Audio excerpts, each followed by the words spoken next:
வாழ்க வையகம், வாழ்க வையகம், வாழ்க வளமுடன். குரு வாழ்க, குருவே துணை. சிந்தனையை, உடல் நலத்தை சீர் அமைத்து உய்வித்த குருவே வாழ்க. வாழ்க வளமுடன், வாழ்க வளமுடன், வாழ்க வையகம். மலேசிய குழுவாம் அறுவை திருக்கோவில் தலைவர் துணை பேராசிரியர் பழனிசாமி ஐயா அவர்களுக்கும், மலேசிய வாழ்க்கை விஞ்ஞான மனவள கலைமன்ற தலைவர் அருட்செல்வர் திருநாவுக்கரசு ஐயா அவர்களுக்கும், மலேசிய வாழ்க்கை விஞ்ஞான மனவள கலைமன்ற நிறுவனர் நிகழ்ச்சி ஒருங்கிணைப்பாளர் எனது நண்பர் பேராசிரியர் பிரசன்னா சண்முகநாத ஐயா அவர்களுக்கும், இறைவணக்கமும் குருவணக்கமும் பாடிய பேராசிரியர் பிரபாலினி கன்சாமி அம்மா அவர்களுக்கும், இனியதொரு துரியத முயற்றி தந்த பேராசிரியர் வெங்கடலட்சுமி குமாரவேலம்மா அவர்களுக்கும், இன்றைய நிகழ்ச்சியை துவத்திருக்கின்ற பேராசிரியர் சசிகலா உதயகுமார் அம்மா அவர்களுக்கும், மற்றும் இந்த இணையவழி நிகழ்ச்சியில் தொடர்ந்து கலந்து சிறப்பித்து வருகின்ற ஆன்மீக அன்புள்ளங்கள் அனைவருக்கும் அருட்தந்தை வேதாத்ரி மகர்ஷி அவர்கள் சார்பாக வாழ்க வளமுடன் என்ற வாழ்த்துக்களையும் எனது அன்பு கலந்த பணிவான வணக்கத்தையும் சமர்ப்பித்து, அணு முதல் ஆத்மா வரை தொடர் சிந்தனையில் படைப்பின் ரகசியம் பற்றிய விளக்கத்தின் 25ஆம் பாகத்தை இப்போது மதமும் சடங்குகளும் என்ற தலைப்பில் 7ஆம் அங்கமாக ஆனி மாதத்தை பற்றிய கருத்துக்களின் தொடராக சில கருத்துக்களை பார்த்து அதைத் தொடர்ந்து ஆடி மாதத்தையும் சிந்திக்க இருக்கின்றோம். கோவில்களில் செய்யப்படுகின்ற அபிஷேகம், ஆராதனை இவற்றின் மூலமாக நம்முடைய முன்னோர்கள் ஒரு அற்புதமான அடிப்படை தத்துவத்தை குறிப்பிட்டிருக்கின்றார்கள். இளநீர், பால், தயிர், நெய், தேன், சந்தனம், விபூதி, குங்குமம், பஞ்சாமிர்தம் இப்படி பல பொருட்களால் அபிஷேகம் செய்கின்ற போது அந்த விக்கிரகத்தின் தோற்றம் அபிஷேக பொருட்களின் நிறத்திற்கு தன்மைக்கு ஏற்ப அழகான வர்ணங்களின் மாற்றங்களை நம்ம கண்களுக்கு விருந்தாக்குகிறது. இதில் உள்ளடங்கியிருக்கின்ற ரகசியம் என்ன என்று பார்க்கின்ற போது, பல அபிஷேக பொருட்களால் தன்னுடைய நிறத்தை மாற்றி மாற்றி காட்டினாலும் விக்கிரகத்தின் மூல வண்ணத்தில் எந்த மாற்றமும் இல்லை என்பதே. அதாவது இந்த பிரபஞ்சம் முழுவதும் எண்ணற்ற தோற்றங்களாக, இந்த பூமியிலே 82 லட்சம் ஜீவராசிகளாக, 800 கோடிக்கும் அதிகமான மனிதர்களாக இவ்வளவு தோற்றங்களை காட்சிகளாக காட்டிக்கொண்டிருந்தாலும் எல்லாவற்றுக்கும் உள்ளே இருக்கின்ற மூலப்பொருளில் எந்த மாற்றமும் இல்லை என்பதே அபிஷேகம் காட்டுகின்ற தத்துவம். அபிஷேகம் முடிந்த பிறகு அலங்காரம், பிறகு தீபாராதனை. இந்த தீபாராதனையில் முதலில் பலமுக தீபாராதனை, குறைந்தபட்சம் ஒரு 108 சுடர்கள் உள்ள அந்த தீபாராதனை காட்டுவார்கள். அதன் பிறகு அடுத்து பஞ்சமுக தீபாராதனை, 5 திரிகள் கொண்ட விளக்கு. அதன் பிறகு 4 முகம், 3 முகம், 2 முகம் என்று வந்து இறுதியாக ஏகமுக தீபாராதனை காட்டிய பிறகு நமக்கு வழங்குவதற்கான அந்த தீபாராதனை தட்டை ஏந்தி வருவார்கள். இதில் என்ன இதே தத்துவம், அதாவது எப்படி அபிஷேகத்தில் உள்ளதோ அதே போன்ற தத்துவம் இங்கேயும் இருக்கிறது. அதாவது பலமுக தீபாராதனை என்பது இந்த பிரபஞ்சம் முழுவதும் உள்ள கோடிக்கணக்கான தோற்றங்களை குறிப்பது. சரி, இத்தனை எண்ணற்ற தோற்றங்களுக்கும் அடிப்படை சக்தி என்ன என்று பார்க்கின்ற போது 5 பூதங்களே, பஞ்சபூதங்கள். அதை காட்டுவதும் பஞ்சமுக தீபாராதனை. சரி, இந்த 5ம் ஒரே சமயத்தில் வெளிப்பட்டனவா என்றால் கிடையாது. பரிணாமத்தில் ஒவ்வொன்றாக மலர்ச்சி பெற்று இறுதியில்தான் மண் தத்துவமாக 5வது போதம் வெளிப்பட்டது. அவை பிராட்டியார் நிலம் 5 நீர் 4 நீடங்கி 3 உளவை 2 ஒன்று விண் பரமமாய சக்தியுள் பஞ்சமபூதம் தரம் மாறி தோன்றும் பிறப்பு என்று சொல்லியிருக்கிறார். அப்போ இந்த 5வது தத்துவமாகிய மண் இது வருவதற்கு முன்பு 4 தத்துவங்களாக நீர் வரைக்கும் மட்டுமே இருந்தது என்று காட்டுவது தான் நான்முக தீபாராதனை. அதற்கு முன்பு நெருப்பு வரைக்கும் 3 மட்டுமே இருந்தது என்று காட்டுவது 3 முக தீபாராதனை. அதற்கு முன்பு காற்று வரைக்குமே இருந்தது என்று காட்டுவது 2 முக தீபாராதனை. அதற்கு முன்பு விண் மட்டுமே முதல் போதமாக வெளிப்பட்டது என்று காட்டுவது ஏகமுக தீபாராதனை. சரி, இந்த விண்ணுக்கு மூலம் என்ன? அதை ஏன் இங்கு காட்டவில்லை என்ற கேள்விக்கு பதிலை நாம் தேடுகின்ற போது விண்ணுக்கு மூலம் என்ன? இறைத்துகள். இறைத்துகளுக்கு மூலம் இறைநிலை. இறைநிலைக்கு என்ன வடிவம், நிறம், குணம்? ஓர் நாமம் ஓர் உருவம் இல்லாதானை 1000 நாமத்தால் நாம் பாடி தெல்லனும் கொட்டோமோ என்றார் அப்பர் சுவாமிகள். அந்த மூலப்பொருளாகிய சுத்த வெளிக்கு எந்த வடிவமும் கிடையாது, குணமும் கிடையாது, நிறமும் கிடையாது. எனவே அதை காட்ட முடியுமா? அதனால் பார்க்கக்கூடியது உணரக்கூடியது விண் வரைக்கும் தான்.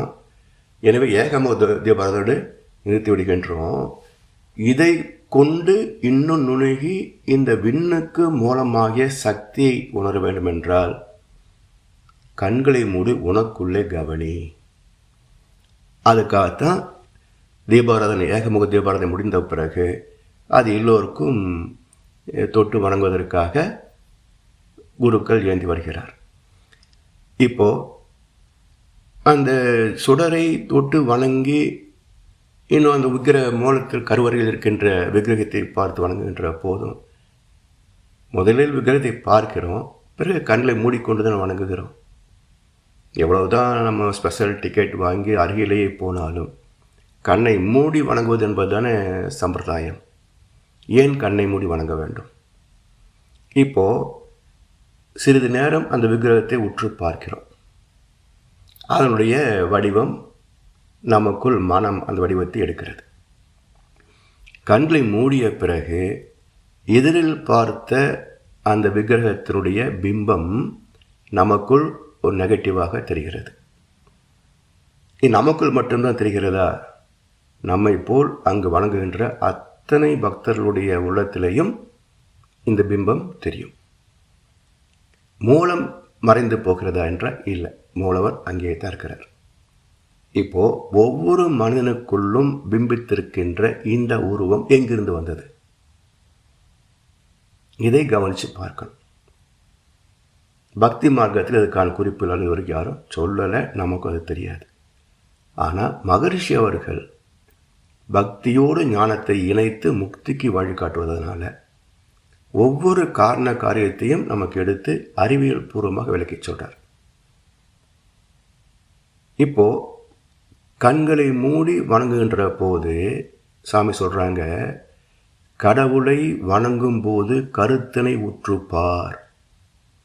நமக்குள்ள அந்த பிம்பம் தெரிகிறது, இதை உற்றுப்பார், சிந்தித்துப்பார். இது எப்படி வந்தது, எங்கிருந்து வந்தது, எது இதுவாக தோற்றமளிக்கிறது என்பதெல்லாம் ஆராய்ச்சி செய்துப்பார். கடவுளை வணங்கும் போது கருத்தினை உற்றுப்பார், கடவுளாய் கருத்தே நிற்கும் காட்சியை காண்பாய் அங்கே. கடவுளாய் கருத்தே நிற்கும் காட்சி நம்முடைய கருப்பொருளாகிய திருவருளாகிய ஜீவகாந்தம், நமது உடலில் அடிப்படை சக்தியாக இயங்குகின்ற ஜீவகாந்தம். இந்த ஜீவகாந்தமே எதுவாகவும் தன்மாற்றம் அடையும். உணர்கின்ற சிறப்பு வந்தது ஜீவகாந்தத்தினால் தானே. அப்போ எதை நாம் பார்த்தோமோ அதை உணர்கிறது, அதே வடிவத்தை தானும் எடுக்கிறது. அதாவது நாம் எதை பார்க்கிறோமோ தூய்க்கிறோமோ அதுவாக ஜீவகாந்தம் தன்மாற்றம் அடையவில்லை என்றால் நாம் எதையுமே உணர முடியாது. ஸோ உணர்கின்ற திறம் எங்கே வருகிறது? பஞ்சபூதங்களிலே கிடையாது, ஜீவன்களிலே தான் உணர்கின்ற திறம் வருகிறது. தெய்வத்தின் இந்த பரிணாம வரலாற்றை விளக்க வந்த ஞானிகளும் ஏன் ஒவ்வொரு இயக்கத்திற்கும் சிவம், பிரம்மா, விஷ்ணு, சக்தி, விநாயகன், முருகன் என்றெல்லாம் பெயர்களை வைத்தது மட்டுமல்ல, பரமாத்மா என்று ஒரு வார்த்தையை சொல்லியிருக்கின்றார்கள். இந்த பரமாத்மா என்ற சொல்தான் மிக பரவலாக பேசப்படுகின்ற ஒரு வார்த்தை. நமக்குள் இருப்பதை ஜீவாத்மா என்று எல்லா பக்தி சொற்பொழிவாளர்களும் பேசுகிறார்கள். இந்த ஜீவாத்மா எங்கிருந்து வந்தது என்ற கேள்விக்கு விடை சொல்கின்ற போது பரமாத்மாவிலிருந்து வந்தது என்று சொல்கிறார்கள். பொதுவாக நம்ம என்ன நினைக்கிறோம்?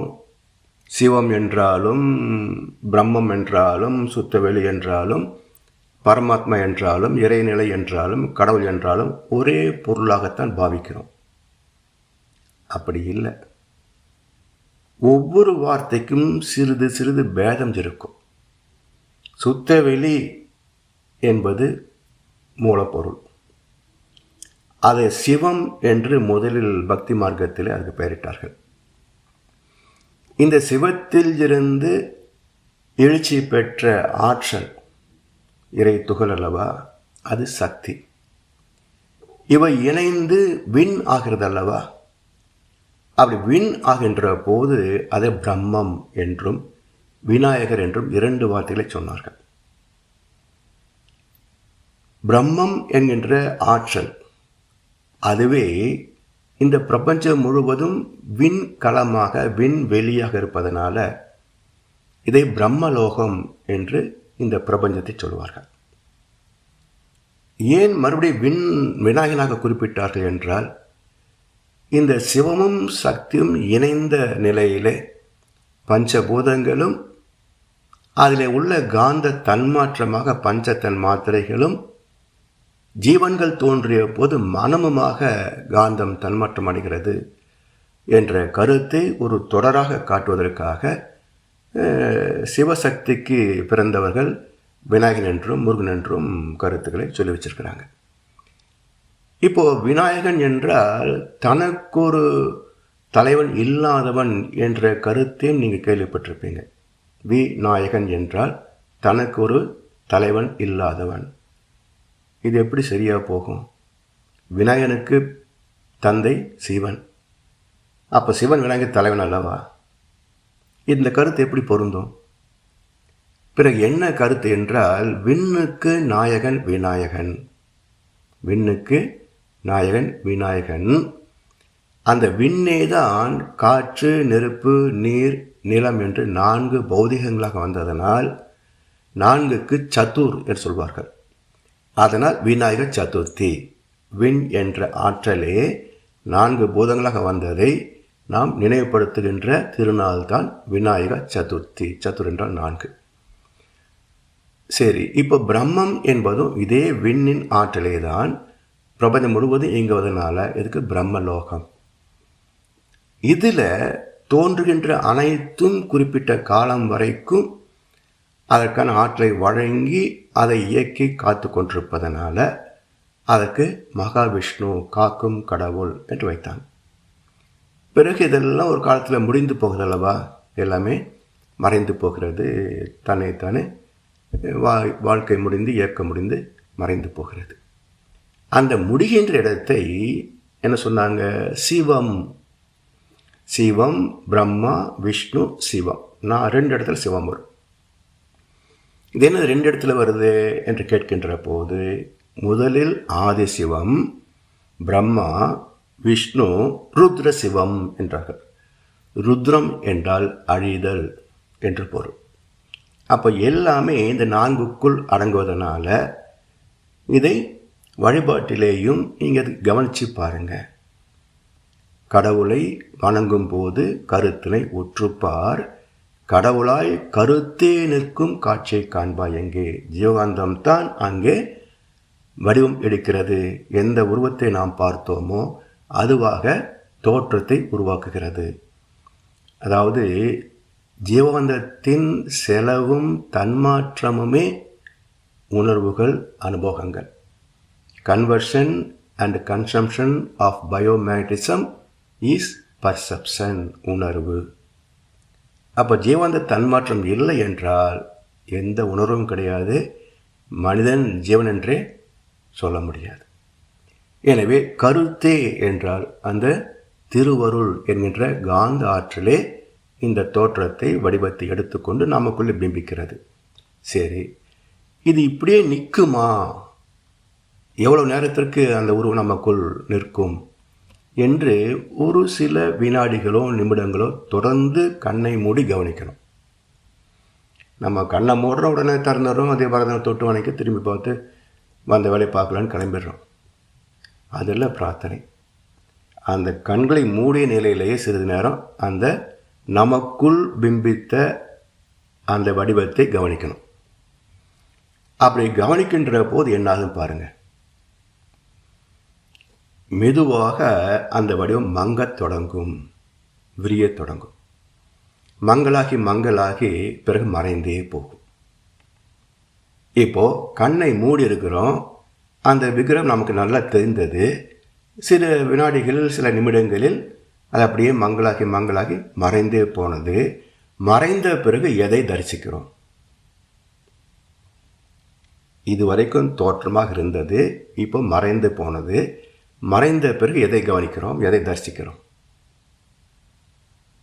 ஒரு கும் இருட்டு, நமக்குள் இருக்கின்ற கும் இருட்டு.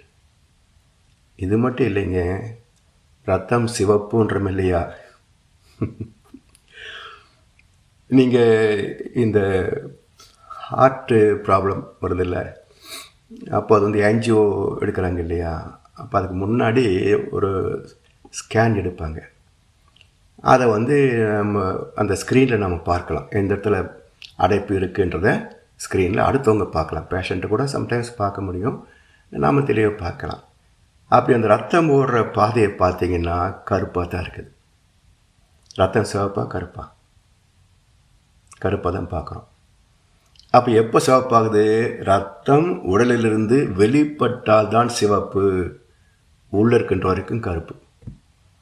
அப்போ வெளிப்படுகின்ற போது ஏன் சிவப்பாக மாறுது என்றால், இந்த வெளிச்சத்தில் இரத்தத்தில் இருக்கின்ற காந்தலைகள் தன்மாற்றம் அடைகின்ற போது அது சிவப்பாக மாறுகிறது. எப்படி உதய சூரியன் சிவப்பாக தெரிகிறது, அந்தி மாலையில் மறைகின்ற போதும் அது சிவப்பாக தெரிகிறது. இடைப்பட்ட நேரத்தில் அது கலர்லெஸ், நிறமற்ற நிலையில் தான் வெப்பமாக வெளிச்சமாக தெரிகிறது. அதே போல் காந்தத்தின் தன்மாற்றமே நிறங்கள் என்ற கருத்தை இன்றைக்கி சயின்ஸ்லேயும் பார்க்கலாம். சரி, இப்போது இந்த நமக்குள் இருப்பது எல்லாமே இருளாகத்தான், கருப்பாகத்தான் இருக்குது.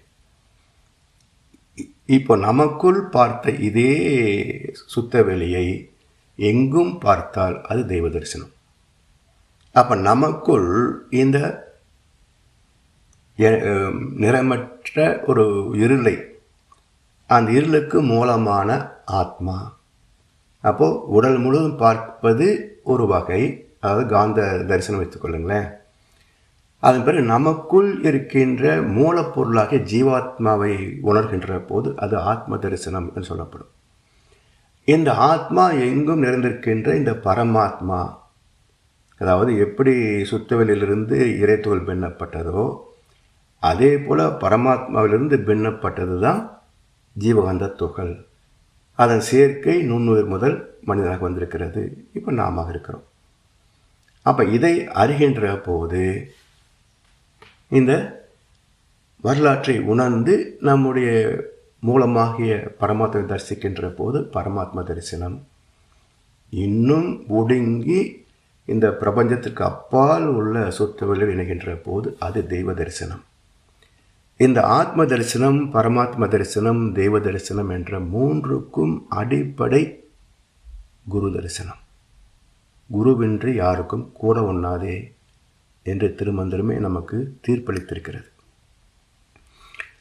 சரி, இந்த நமது அறிவும் அரூபம் காந்தமும் அரூபம், தெய்வமும் அரூபம்.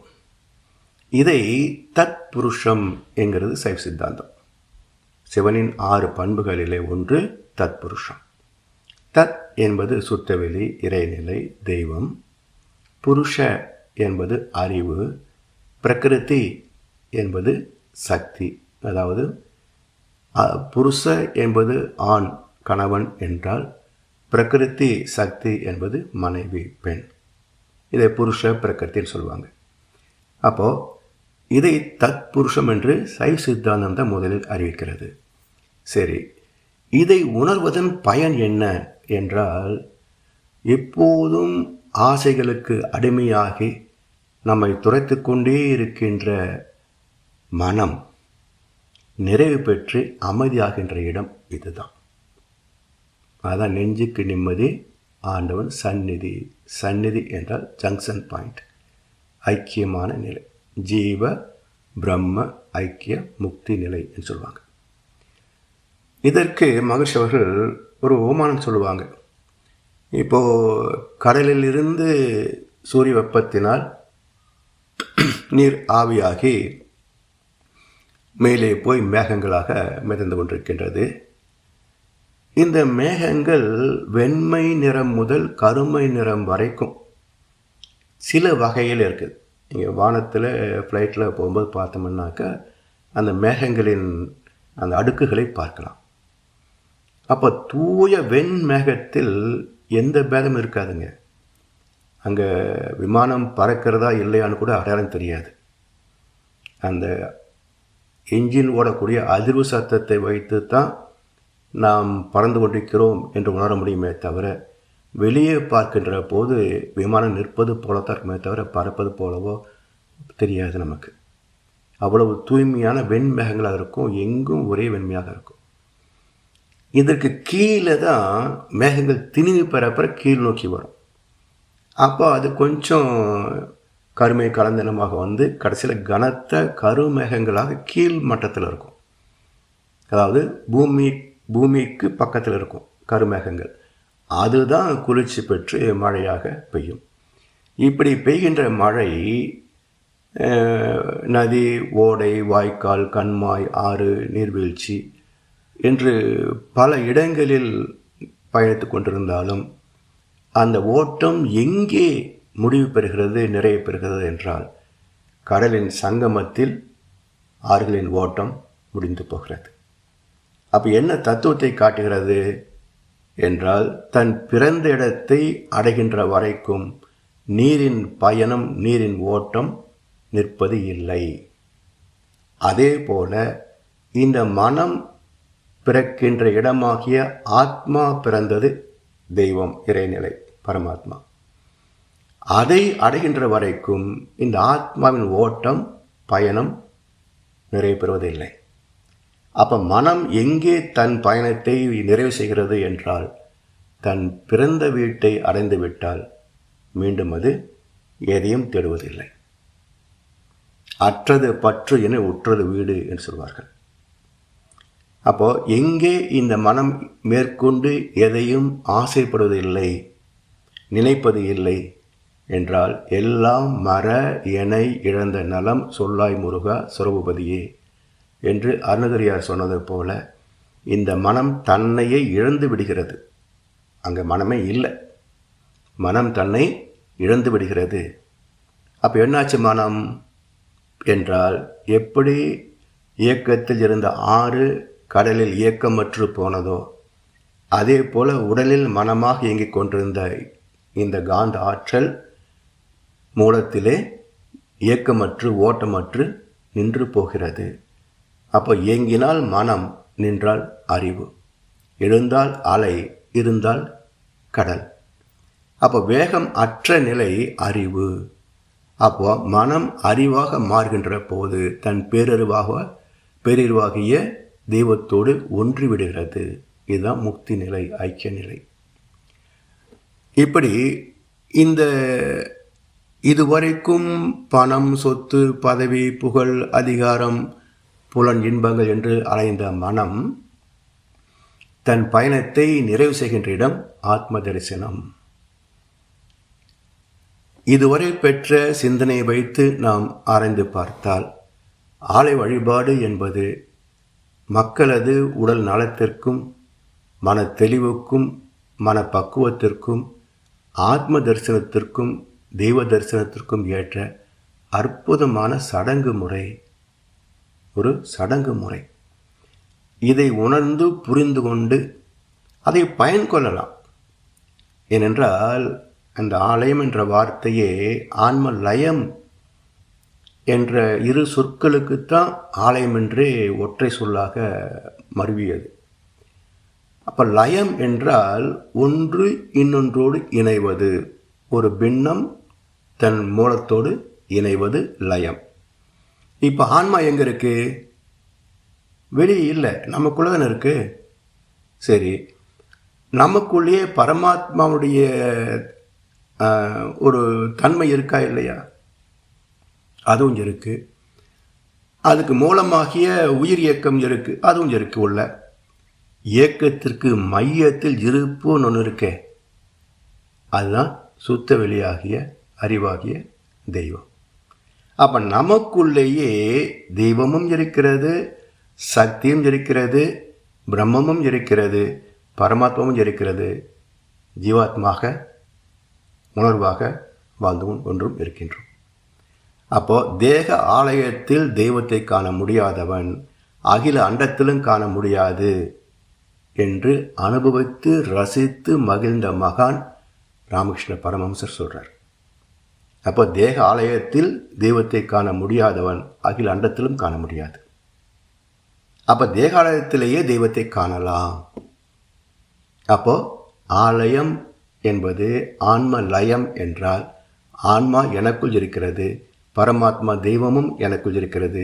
அப்போ எனக்குள் இருக்கின்ற ஆத்மா எனக்குள் இருக்கின்ற பரமாத்மாவோடு லயம் ஆவதே ஆலயம். அப்போ ஆலயம் என்பது புறத்தே நிகழ்வது அல்ல, அகத்தே நிகழ்வது, எனக்குள் நிகழ்வது. அப்போ ஆன்ம லயம் எனக்குள் நிகழ்கின்ற, அகத்தே நிகழ்கின்ற ஒரு பேரின்பம். சரி, பிறகு ஏன் வழிபடு ஸ்தலங்களுக்கும் ஆலயம் என்று பெயர் வைத்தாங்க என்றால், இந்த மனம் அவ்வளவு எளிதில் தன் வேகத்தை குறைக்காது, மனம் அவ்வளவு எளிதில் தன்னை விட்டு கொடுக்காது. அப்போ இதை அதுக்கு தெரியாமலேயே அந்த மனதை மாற்றி அறிவாக உயர்த்தணும். அதாவது மனதை கொன்றால் அறிவாக மாறும் இல்லையா?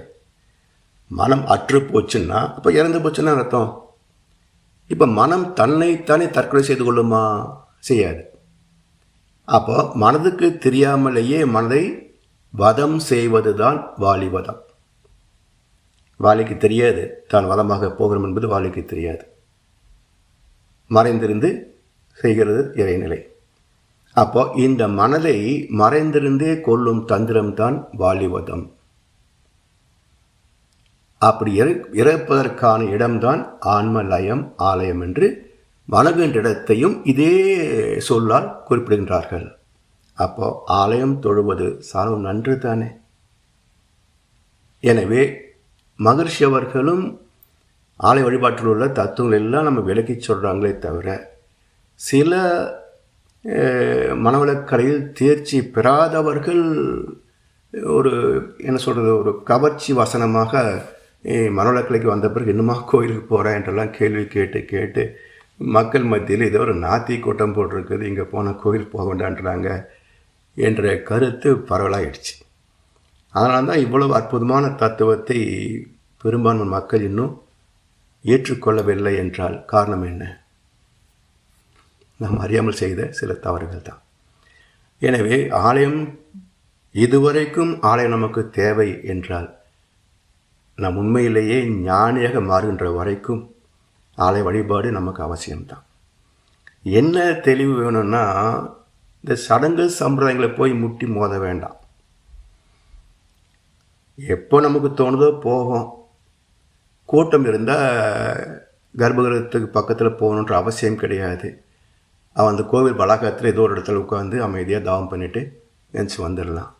ஒன்றும் தேங்காய் பழம் அபிஷேக ஆராதனை ஒன்றும் தேவையில்லை. ஏதோ இந்த சப்பல் விடுறதுக்கு ஒரு கட்டணம் இருக்குது, அதை மட்டும் கொடுத்துட்டு உள்ளே போனோமா வந்தோமா, ஒரு செலவும் கிடையாது இறைவனை வணங்குவதற்கு.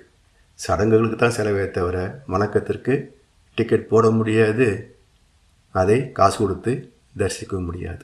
அது இலவச தரிசனம் தான். எனவே எந்த தெளிவோடு சடங்குகளை தவிர்த்து ஆலயத்துடைய காந்தலைகளை பயன் கொள்ள வேண்டும். சரி, இதோடு சக்தி தத்துவமாகிய ஆணி மாதத்துடைய தத்துவத்தை நாம் நிறைவு செய்து அடுத்து ஆடிப்பெருக்கு என்ற 4வது மாதத்திற்கு செல்வோம். ஆணி மாத சக்தி வழிபாடு காட்டிய உண்மை என்ன என்றால், ஆன்மாவை சார்ந்த வாழ்க்கையை பற்றிய விளக்கத்தின் மூலமும் தவத்தின் மூலமும் பக்தர்கள் தமது ஆணவத்தை நீக்கி மெய்ப்பொருளை அடைய வேண்டும் என்பதை காட்டியது தான் ஏற்கனவே சென்ற வாரம் நாம் பார்த்தோமே. மாரியம்மன், தண்டு மாரியம்மன், கருமாரியம்மன், கோணியம்மன் தத்துவங்கள். அவை காட்டிய பக்தி மார்க்க தத்துவத்தை பக்குவத்தை அடைவதற்கு ஞான மார்க்கத்தில் தீட்சை பெற வேண்டும் என்பதை காட்டிய தத்துவங்கள் காமாட்சி அம்மன், மீனாட்சி அம்மன், விசாலாட்சி அம்மன் தத்துவங்கள். இந்த தத்துவத்தை விளங்கிக் கொண்டு ஆணவத்தை நீக்கி மெய்ப்பொருளை அடைய வேண்டும் என்று காட்டியது தான் காட்டுவது ஆடி மாத தத்துவம். எப்படி என்றால், ஆஷாட நட்சத்திரத்தில் அமைந்த காலம் ஆதனால் இது ஆடி எனப்படுகிறது என்று கருத்து சொல்கிறாங்க. சரி, முதல் நாள் ஆடி பிறப்பு, அதை ஆடி பண்டிகை என்று சொல்கிறாங்க. இதில் புதுமண தம்பதியர் விருந்து உபச்சாரத்திற்கு பிறகு மகள் தாய் வீட்டிலே தங்கிவிடுவாள். கணவன் இல்லறத்திற்கு ஒரு மாதம் அனுமதி இல்லை என்று அந்த காலத்தில் வகுத்திருந்தாங்க. காரணம் என்ன என்றால், ஆடியிலே கருத்தரித்தால் சித்திரையில் பிரசவமாகும். அப்போது சித்திரை மாதம் வெயில் அதிகமாக இருக்கும், பிரசவத்திற்கு அது பொருத்தமாக இருக்காது. அதுவும் மருத்துவ வசதி இல்லாத அந்த காலத்தில் மரணங்கள் நிகழ்வதற்கும் வாய்ப்பு அதிகமாக இருந்ததுனால ஆடி மாதத்தில் தள்ளி இருந்தால் சித்திரையில் பிரசவத்திற்கான சிரமம் இருக்காது என்பதனால தாய் வீட்டில் மகள் தங்கி விடுவது என்று சடங்கு வைத்திருந்தாங்க. இன்றைக்கு எல்லா மருத்துவமனையிலையும் லேபர் வார்டு ஏசி பண்ணி வச்சுருக்கிறாங்க. ஸோ இப்போ ஒன்றும் அந்த பிரச்சனை இப்போ கிடையாது. இப்போ ஆடி மாதத்தில் தள்ளி இருக்கணுன்ற ஒரு சடங்கு கூட பல வீடுகளில் இல்லை என்றே சொல்லலாம். சரி, இது இருந்த தத்துவத்தை நாம் தெரிந்து கொண்டால் போதும். அடுத்து இன்னொன்று கருத்து என்னென்னா, தட்சிணாயன காலம் தொடங்குவதனால கருத்தரிக்கக்கூடாது என்பதும் ஒரு கருத்து. இது முக்கியமான கருத்துங்க. அதாவது மகாபாரதத்தில் யுத்தம் நடந்தது தட்சிணாயன காலம்தான். ஆனால் பீஷ்மர் அம்பு படுக்கையிலேயே கடந்தார். உத்தராயண புண்ணிய காலம் வரும் வரைக்கும் அவர் உயிரை விடாமல் பிடித்திருந்தார் என்ற கருத்து சொல்லப்படுகிறது. இப்போ தட்சிணாயனத்துக்கும் உத்தராயணத்துக்கும் என்ன பொருள், அர்த்தம் என்ன என்று பார்த்தால், இப்போ தட்சிணாமூர்த்தின்னு ஒரு தத்துவம் இருக்குது இல்லையா, சிவபெருமானுக்கு தட்சிணாமூர்த்தின்னு ஒரு தத்துவம் இருக்குது. அவர் இங்கே எப்படி இருக்காருன்னு பார்த்தீங்கன்னா, தெற்கு நோக்கி இருப்பார். அப்போது என்ன தத்துவம் என்றால், குருஸ்தானம் என்பது தட்சிணாமூர்த்தி தத்துவம். இப்போ குரு ஆனவர் தெற்கு நோக்கி அமர்கின்ற போது சீடர்கள் எப்படி இருப்பாங்க, குரு நோக்கி இருக்கிற போது வடக்கு நோக்கி இருக்காங்க இல்லையா. அப்போ வடக்கு இருத்தல் என்று ஒரு சடங்கு இருந்ததுங்க ஒரு காலத்தில். உண்ணா நோன்பை மேற்கொண்டு வடக்கு இருத்தல் என்று ஒரு சடங்கு இருந்தது ஒரு காலத்தில். அது என்ன பொருள் என்றால், வடக்கு என்பது ஞான திசை. நீங்கள் வீடுகளிலே கூட வடக்கு பார்த்த வாசல் தான் சிறந்ததுன்னு சொல்லுவாங்க. கிழக்கு பார்த்த வாசல் செல்வம் சேரும், வடக்கு பார்த்த வாசல் ஞானத்தை தேடும். வடகிழக்கு வாசல் இருந்தால் அந்த சைட்டுக்கு தனி விலை இருக்குங்க. ஏன்னா அருளும் பொருளும் நிறைந்திருக்கக்கூடிய இடம் வடகிழக்கு வாசல் உள்ள அந்த கார்னர் சைட்டு. அந்த பூமிக்கு அந்த வீட்டுக்கு மதிப்பு அதிகமாக இருக்கும். அப்போ வாழ்க்கை என்பது பொருளிலேயும் குறைப்படக்கூடாதுங்க. வறுமை இருந்தால் வாழ்க்கை சரியில்லை. அப்போ நிறைவான செல்வம் இருக்க வேண்டும், அதே சமயத்தில் 1,00,000 கோடி சம்பாதிச்சும் அதிலேயே போயிடக்கூடாதுங்க. போதும், இந்த அளவுக்கு நமக்கு போதும், மிச்சம் வந்தால் மக்களுக்கு என்று கொடுத்து கொண்டு ஞானத்துக்கு வந்துடணும். அப்போ வடக்கும் கிழக்கும் சேர்ந்ததே சரியான வாழ்க்கை. சரி, அதனால் தட்சிணாயனம் என்பது உலகாயதம், உடல் சார்ந்த, பொருள் சார்ந்த, தேவைகள் சார்ந்த வாழ்க்கை. ஆனால் குரு அதில் சிக்க மாட்டார். ஆனால் தட்சிணாமூர்த்தி தெற்கு நோக்கி இருந்தாலும் அவர் புலன்பற்றி சிக்க மாட்டார், குருஸ்தானம். சீடர்கள் வடக்கு நோக்கி அமர்ந்து சுத்தவெளியை நோக்கி, ஆத்ம தரிசனத்தை நோக்கி, பரமாத்ம தரிசனத்தை நோக்கி ஆன்மீக பயணத்தை மேற்கொள்ள வேண்டும். அப்போ இறைவனை அடையக்கூடிய காலம் உத்தராயணம் என்பதனால தட்சிணாயனத்தில் அம்பு படுக்கை வீழ்ந்தும் உயிரை பிடித்து கொண்டிருந்தார் பீஷ்மர். உத்தராயண காலத்தில் தெய்வத்தோடு அவர் ஐக்கியமாகிவிட்டார் என்று மகாபாரதத்தை குறிப்பு கொடுத்துருக்குறாங்க. அப்போ இதிகாசங்கள் எல்லாம் ஒவ்வொரு காட்சியும் நீங்கள் ஆராய்ச்சியோடு அறிவை கொண்டு சிந்தித்து பார்க்கணும். அது அப்படித்தான் கேள்வி கேட்கக்கூடாது அப்படின்னு இருந்தீங்கன்னா முட்டாள்களாகத்தான் இருக்கலாமே தவிர எப்பவும் தெளிவு பெற முடியாது.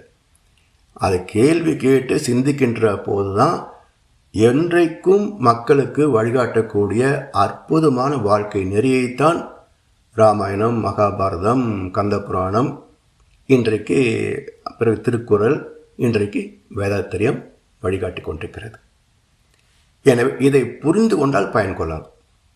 சரி, இப்போது தட்சிணாயனம் என்பது என்னாகும்? தட்சிணாயனத்திலே கருவுற்றால் அந்த கருவுக்கு புலன் சார்ந்த வாழ்க்கையிலே தான் நாட்டம் இருக்கும். அப்போது இன்றைக்கு ஏசி லேபர் வார்டு இருந்தாலும் கூட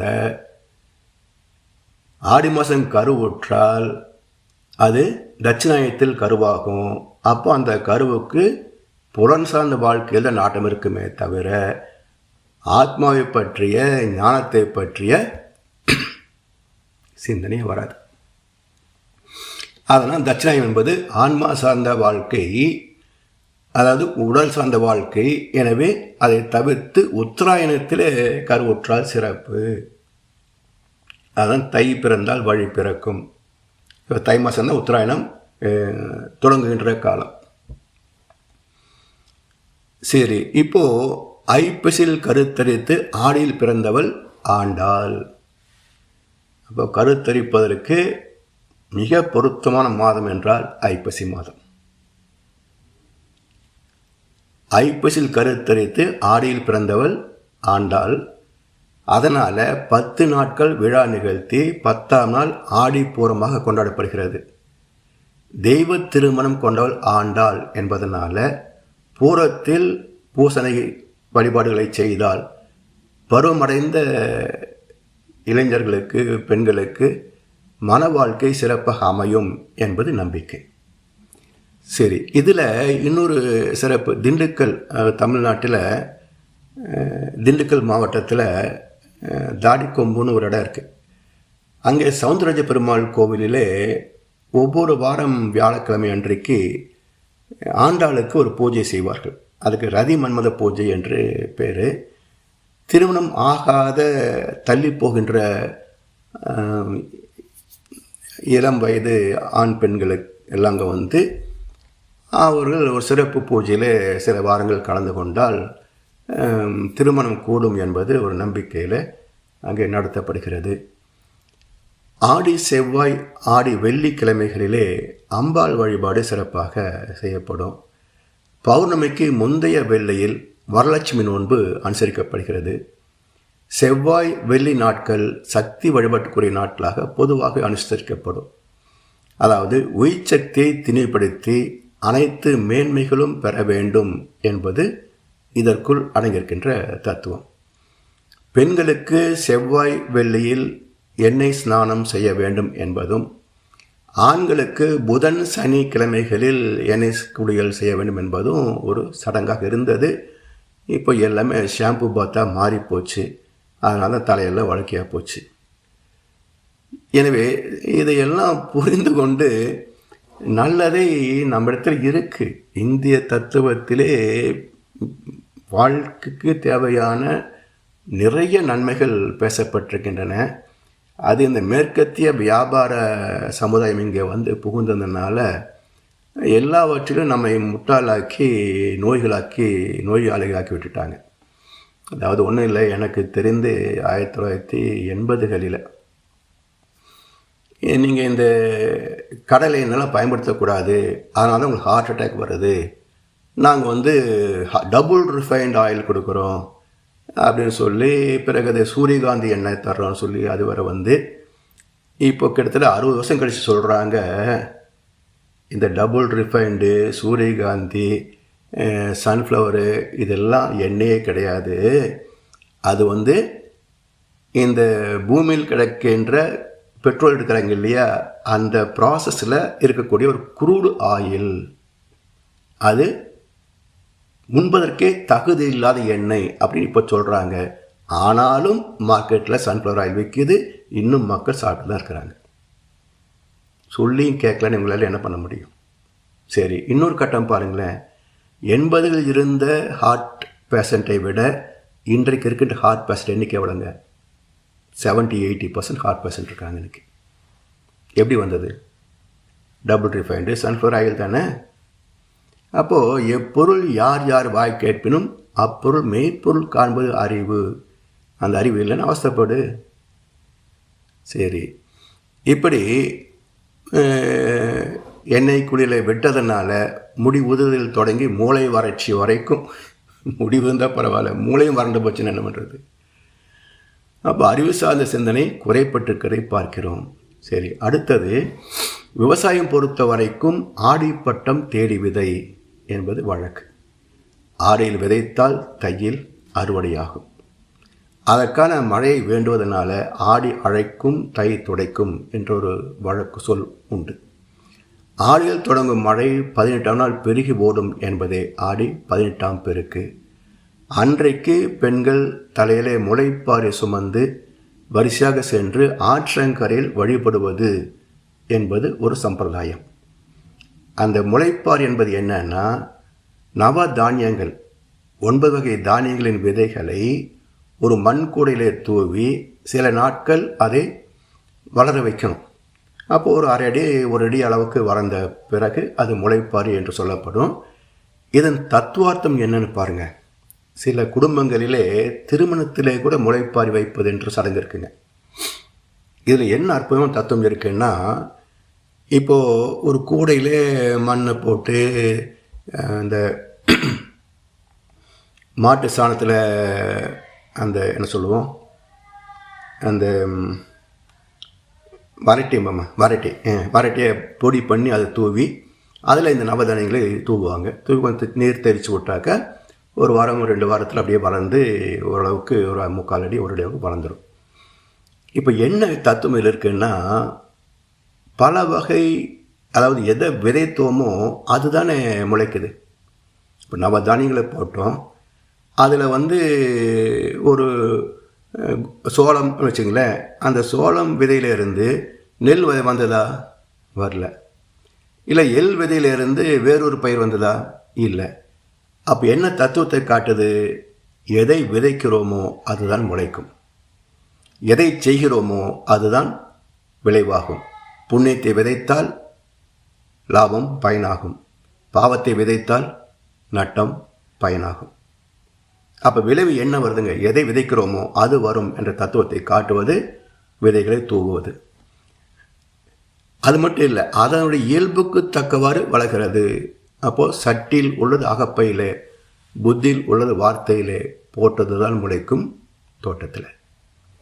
இதுபோல கர்ம வினை பதிவுகள் மண்கூடை என்ற நமது ஜீவாத்மாவில் முந்தைய தலைமுறைகளில் என்னென்ன நன்மை தீமை செய்தோமோ அவையெல்லாம் அவற்றின் இயல்புக்கேற்ப தக்க காலத்தில் முளைத்து பாவ புண்ணிய பலன்களை அளிக்கும் என்பது இந்த முளைப்பாரியின் தத்துவம்.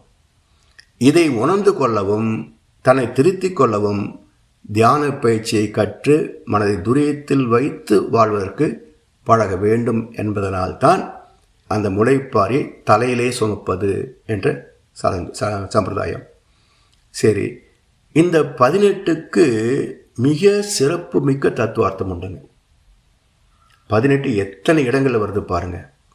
இங்கே ஆடி 18ஆம் பெருக்கு. கீதையின் அத்தியாயங்கள் 18. குருச்சேத்திர யுத்தம் நடந்த நாட்கள் 18. சபரிமலை யாத்திரையில் ஏறுகின்ற படிகள் 18. தமிழிலும் ஆங்கிலத்திலும் மெய்யெழுத்துக்கள் 18. புராணங்கள் 18. சக்தி வாய்ந்த சித்தர்கள் ஜீவ சமாதி அடைந்த திருத்தலங்கள் 18. இவ்வளவு 18 ஏன் வருதுங்க? 20ன்னு வச்சுருக்கலாம், இல்லை 3, 7, 10ன்னு வச்சுருக்கலாம். ஏன் 18ன்னு ஒரு ஆட் நம்பர் இல்லைங்களா? ஏன் 18 வச்சாங்க? இந்த 18இல் உள்ள தத்துவார்த்தமே மிக விளக்கமானது, நீண்டது. அதை அடுத்த வாரம் சிந்திப்போம் என்று சொல்லி வாய்ப்பளித்த அனைவருக்கும் நன்றி பாராட்டி இன்றைய சிந்தனையை நிறைவு செய்கின்றோம். வாழ்க வளமுடன், வாழ்க வளமுடன், வாழ்க வையகம்.